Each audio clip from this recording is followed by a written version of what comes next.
Sri Karthi Chidambaram. Sir, the Indian rupee against the US dollar today is at 84 rupees 73 paisa. And the growth rate in this last quarter is 5.4%, the lowest in 7 quarters. And inflation is at 6.21%. Whenever inflation is greater than economic growth, and if that continues, it will lead to stagflation. In this backdrop, this government has brought about the Banking Laws Amendment Bill. The Prime Minister, when he was parroting the slogan, what is it called? 400 par.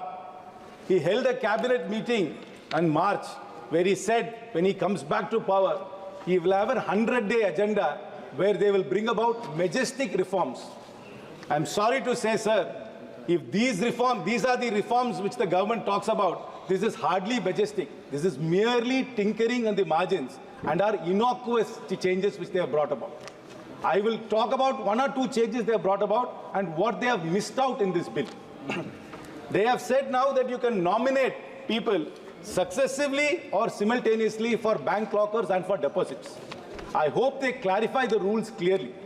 If there is a certain amount of jewelry in a bank deposit, and they say simultaneously it will be given to many people, they must specify, the person who is opening the locker must clearly specify which jewel will go to which person. Otherwise, what will happen is, if there is no clarity, the bank will say there is no clarity and will confiscate or not give the jewelry to anybody. It will lead to lots of confusion. And in successive nomination, what will happen is, if A nominates B, and after B it is X, Y, and Z, for some reason A passes away, and then B also passes away, it is very likely the bank will ask Mr. X to bring the death certificate of B and Mr. A. He might not even know B. So there can be lots of administrative confusion in these successive and simultaneous nominations, and the government and hopefully the minister will clarify the procedure in which successive and simultaneous nominations will be done. The other point is that, sir, they said unclaimed dividends will be sent to the Investor Education Protection Fund.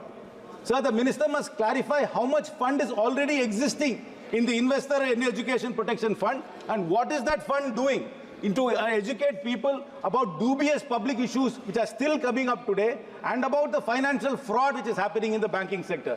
There is no point in creating a fund and adding more and more money to it if you do not know what that fund is doing and how the funds in that corpus is being spent, sir.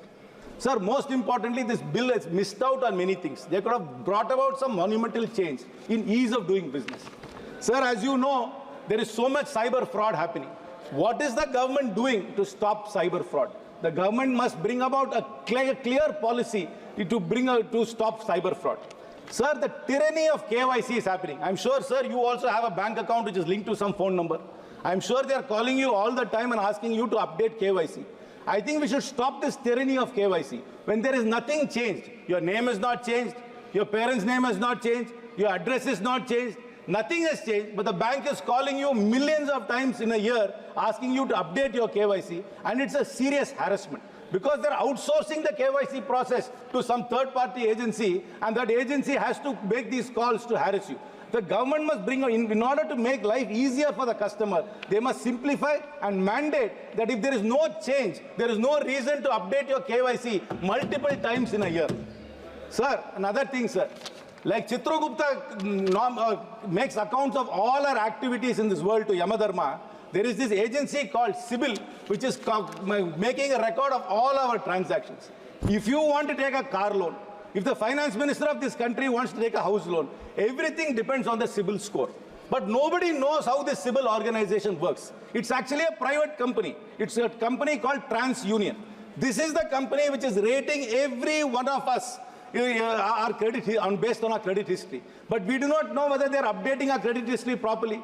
There is no transparency. There is no way for us to appeal. There is a complete asymmetry between the company which is rating us and us. There is no redressal at all, sir. Every time we go tell a bank, I have paid my loan on time, but they will say, no, your CIBIL score is bad.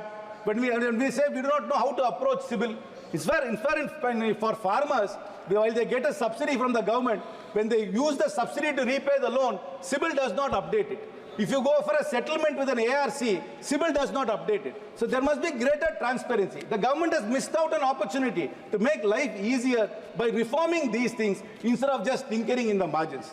Sir, this government has been a government which has been very pro-corporate. I will give you list out a list of companies, sir. Please. Karakal Port Private Limited. Please. Korba West Power, SR Power MP, Radius Estates and Developer, Digi Port, Aditya Estates. These are all distressed sale of assets which went to a corporate, sir.